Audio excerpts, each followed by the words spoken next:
Hello everyone, welcome back with my car review. Today we are gonna make small review about 2017 Cadillac ATS Sedan V6. Let's do it. The Phantom Grey 2017 Cadillac ATS Premium Performance model you see here has all the right stuff to be a world-class sports sedan. A solid, lightweight platform, rear-wheel drive, a high-revving 3.6-liter V6 with 335 naturally aspirated horsepower, a snappy 8-speed automatic transmission, adaptive, adjustable magnetorheological dampers, a limited slip differential, and staggered-width summer tires. Stir-in options such as the V-Sport red-painted Brembo calipers with slotted rotors and upgraded pads, performance exhaust, a sport suspension upgrade, and an interior richer than a Parisian house of ill repute. And we've got ourselves a 4-door Chevy Camaro V-6 in a Hugo Boss suit. Or at least that's what it should have been. Despite that impressive arsenal of equipment, this Cadillac turned in a rather mediocre performance. Not what we expected from a car that seemed to be just a pair of turbochargers and a brace of recaro seats away from being an ATS V. Now in its 5th year of production, the ATS has evolved too little where it counts. At the time of its introduction, its Alpha rear drive platform and optimized suspension geometry raised the standard for compact luxury sedan handling, and we said as much in a comparison test between the 2013 ATS and its performance bogey, the BMW 328i. Despite the Caddy's tremendous cornering acumen which it possesses, to this day it lost that comparison test between the turbocharged 4-cylinder models. In 2013, the 3.6-liter V6 version came in third in a three-way comparison against the BMW 335i and the Lexus IS 350F Sport. Why? Because there's more to a luxury sports sedan than its ability to ride and handle. For starters, there's the powertrain. Since we first tested a 2013 ATS 3.6 sedan with its 6-speed automatic transmission, both its 3.6-liter V6 and the gearbox have been replaced. With 335 horsepower at 6,800 revolutions per minute and 285 pounds-feet of torque at 5,300 revolutions per minute, the new 3.6-liter makes 14 horsepower and 10 pounds-feet of torque more than did its similarly sized predecessor, and with 8 speeds rather than 6, the new transmission in theory should be able to make the most of its enhanced output. Yet, this car needed 5.6 seconds to get to 60 miles per hour, 0.2 seconds behind the 2013 model.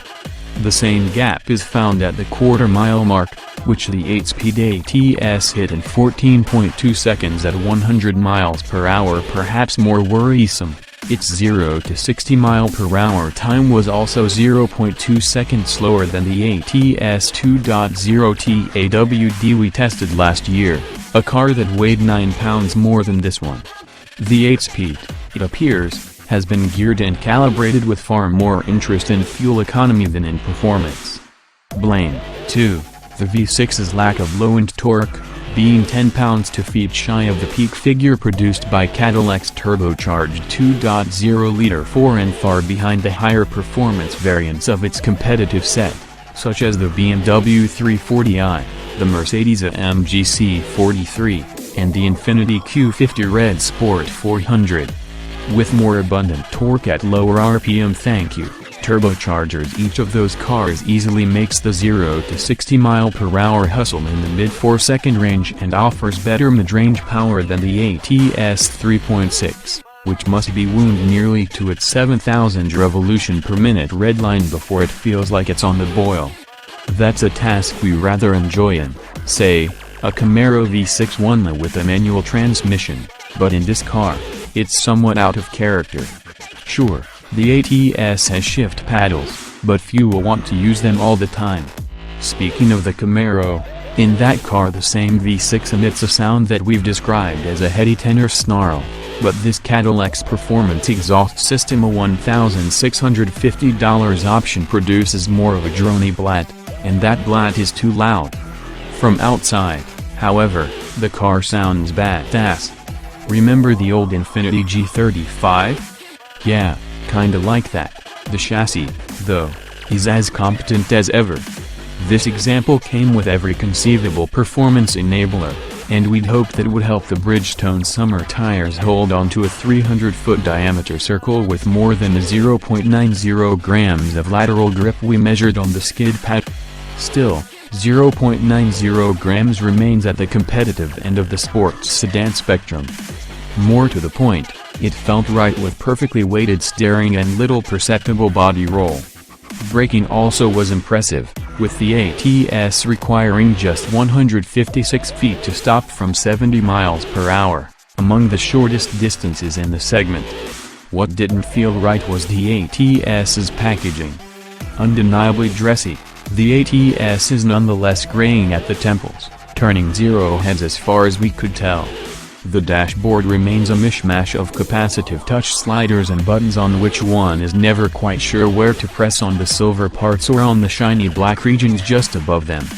The Infotainment System is a well-documented source of madness that is offset somewhat by the friendly folks at OnStar who relieve subscribers from the need to enter destinations into the navigation system themselves, instead allowing simple voice commands.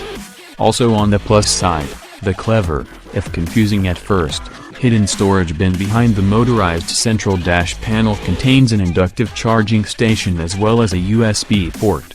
Apple CarPlay and Android Auto are supported, and all works as intended. The rest of the interior gives no respite to the eye. The designers deserve credit for blessing the Cadillac with a rich mix of materials, but when the passenger side dash is covered with leather, suede microfiber, carbon fiber, and a hard plastic lower section, one gets the sense that designers are hitting too many notes to make them all sing in harmony. It gets worse in back. While the seatbacks on our test car wore more suede microfiber, the plastic on the back side of the center console could have come out of any of General Motors' 1990s compact cars, if not for the two tiny air vents and the 110-volt AC and 12-volt DC power outlets. A simpler, clean interior rendered with a narrower array of exquisite and only exquisite materials would be better. Folks like being offered a choice among 31 flavors of ice cream, but no one orders them all in one cup.